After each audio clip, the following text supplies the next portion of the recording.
What up, what up, what up, what up, what up? What's good? What's up, people? It's me. I'm L3027. You know who I am. Thundercats are on the move. Thundercats are loose, honey. He's about the business of dipping spoons into sugar bowls. Anyway, real girls do real things. So as to make it easier for insertion, maybe? No means no, and yes means no. What up, what up, what up, what up, what up, what up? What's good, people? What's up, what's up, what's up, what's up, what's up? What is up? What is up? It is me, L3027, and I am back for yet another review. This, ladies and gentlemen, will be our review for The Real Housewives of Potomac. This is season 7. It is episode 11. It is entitled Showtime. It should be entitled Why Are We Here? Like, oh girl.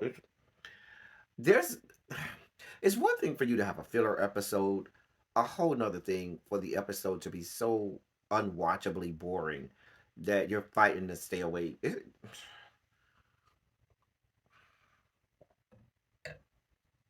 That right there, ladies and gentlemen, is a Cabernet Sauvignon that I am drinking to try to make it through this good video.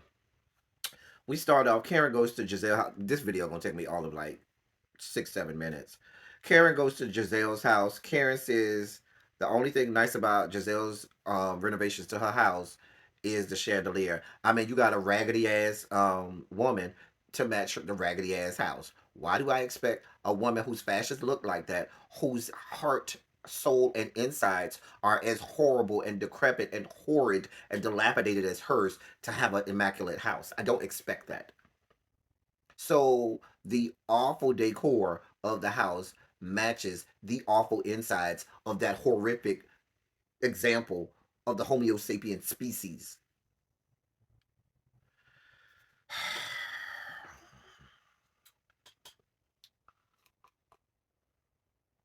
Why are we here?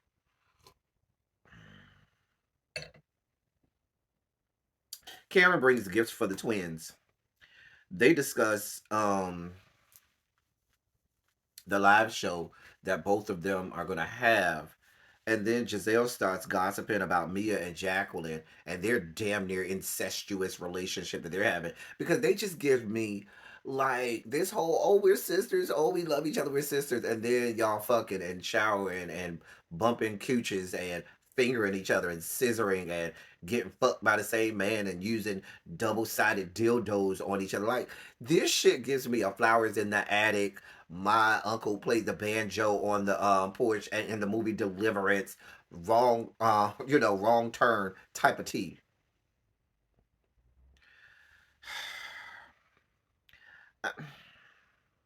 I don't have the energy tonight. I do not have the energy for this tonight. I just don't. I just really don't. This is a mess. This whole episode was a goddamn mess.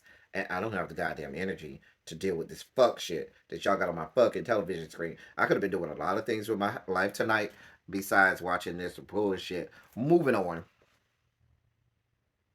Wendy go to the ER because she got a 9 centimeter kidney stone that they got to remove. Satana Ashley is at home with her two Omen babies, Damien and Damien Jr. Damien 666 Devil Child. Because and we saw them in live and in effect, because when Satana asked Damien if he wanted Damien the first, if he wanted to sit next to his little brother Damien Jr., he was like, "Nah, bitch, I don't like that fuck asshole. I ain't sitting by that bitch. Fuck, I look like sitting by that bitch ass nigga." Like, I feel like that's what Damien the first was saying in his head, but he couldn't quite make those words out. Or he could, but just didn't want to disrespect his mama on television and embarrass her, so he just didn't say it. The nanny Daisy is there, and we find out that Beelzebub, Michael Darby, done found a house for them. I ain't care.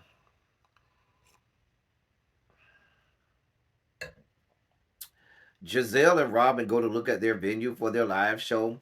They ain't got no sponsors, not even Bravo. Bravo even said, "Bitch, we don't want no parts of this fuck shit. Bitch, we ain't put no goddamn money up for this bullshit.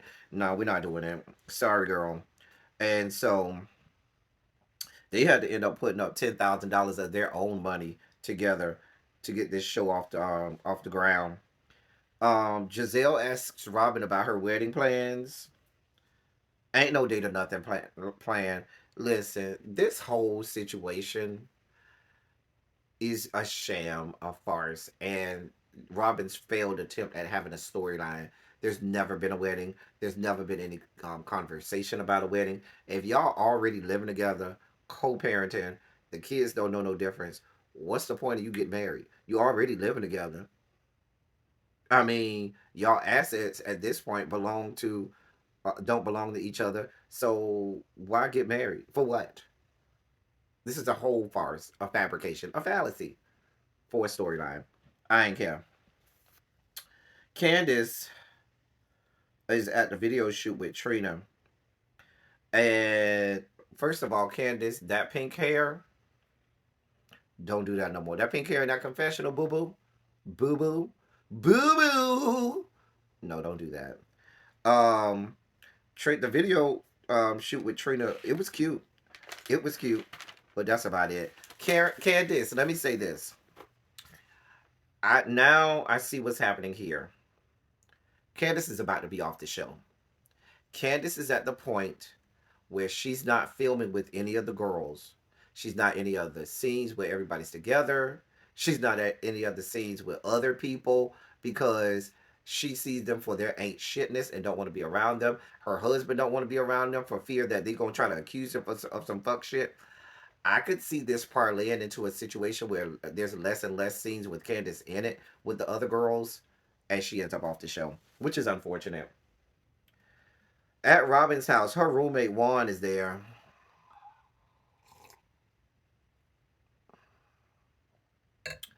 Juan says the hold up on the wedding is Robin, ain't him. Whenever you ready, I'm ready. Is what he said. You the hold up. It's on you.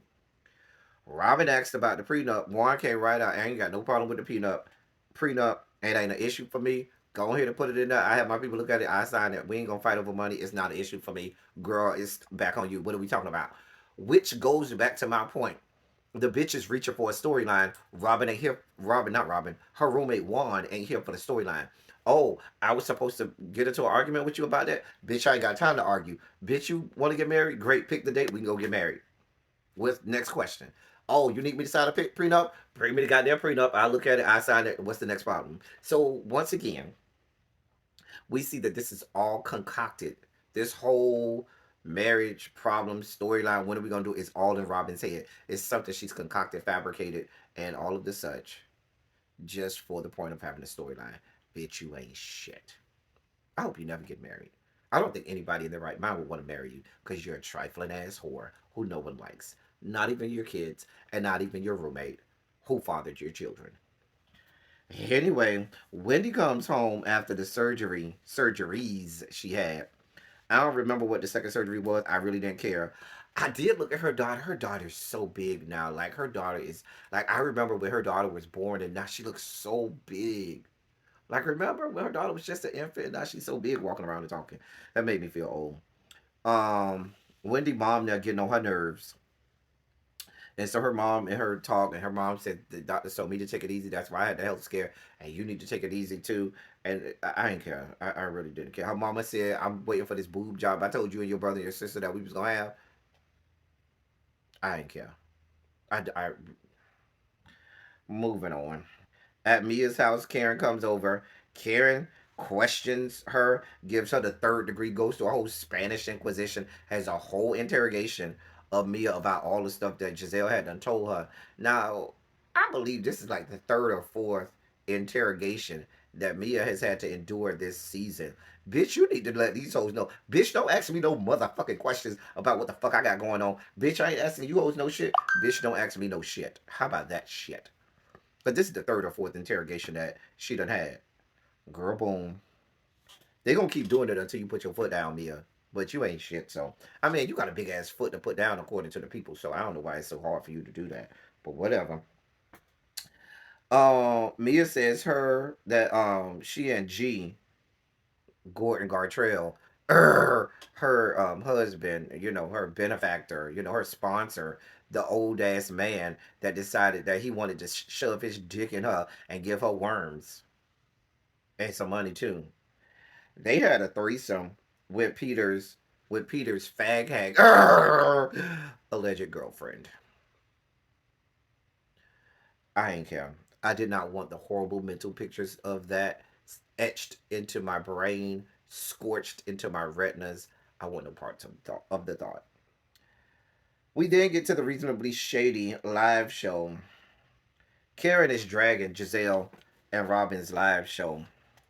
I had already wrote down in my notes, but bitch, your shit ain't gonna be no better. I had already wrote that down in my notes.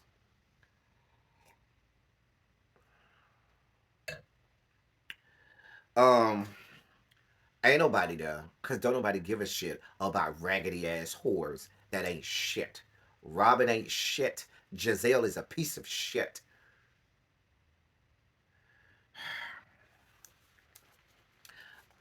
What horrible people, like, what desperate people decided that it was a good idea to go and watch this travesty of a live show?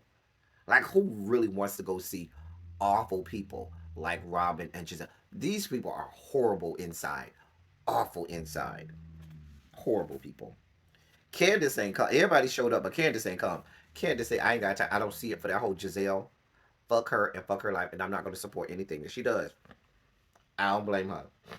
I don't blame her. The show was being hosted by Joe Claire, a good Kappa man, a good newt. Shout out to Joe Claire. Joe Claire go way back. Listen, if you don't know who Joe Claire is, Joe Claire, was it Joe Claire, the host of Comic View at one point? I think he was. I think he was the host of Comic View at one point. But Joe Claire go back at least 30 years.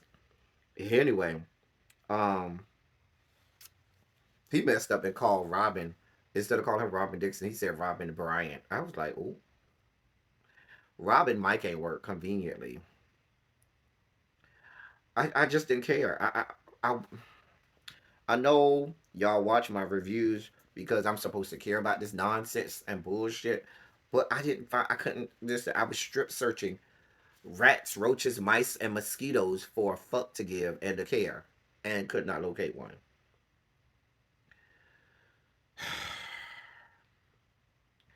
A member of the audience came up and asked Robin, when is the wedding? She said, stay tuned.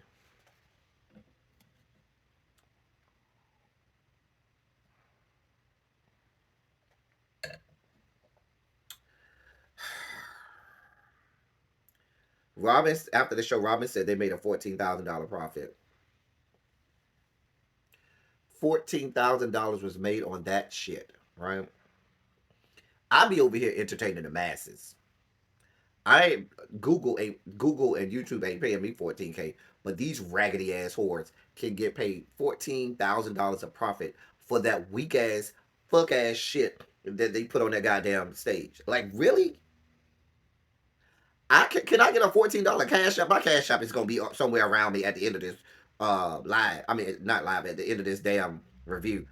Can I get $14? Because if them hoes can get goddamn $14,000 for that fuck shit, I be over here giving the people comedic gold, and I can't even get 14 cents, $14 or $140, $1,400, and these get hoes is getting $14,000. What is wrong with this bizarro world we call the yet to be United States of America?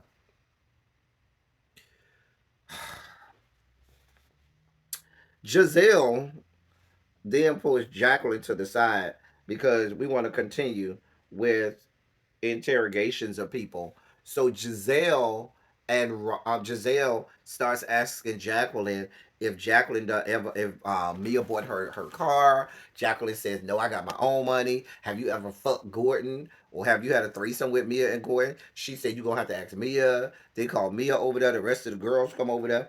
And Mia was like, no, ain't nothing happened between none of us. I was so bored out of my mind at this point. I couldn't even pay attention. I ain't even really care. I ain't even really care. I think they confirmed that Mia and Jacqueline never slept with Gordon together. I don't know. I don't care. I don't care. I don't care about the flowers in the attic. I really don't. I'm so spent on this show. Like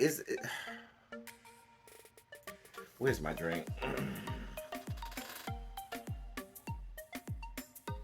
Shout out to my subscriber L Love who bought me these slanted wine glasses. Shout out to my subscriber L Love. Love you, boo. That was the whole episode. Big Beach Beluga Whale was over there in the mix trying to interrogate Jacqueline as well. Bitch, who the fuck are you and your ugly ass asking people and interrogating people about any goddamn thing? You need to be paying people to sleep with you, which I think she does, because I don't think any sighted person will want to willingly sleep with the likes of a Charisse.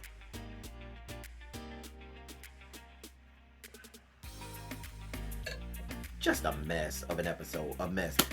That was the whole episode. Y'all, in the immortal words of Sister Mary Clarence during the selection Oh Happy Day on Sister Act 2, y'all gonna have to do better than this. That's all I got for y'all. Until next time, thank y'all for coming. Y'all drive safely. I'm out.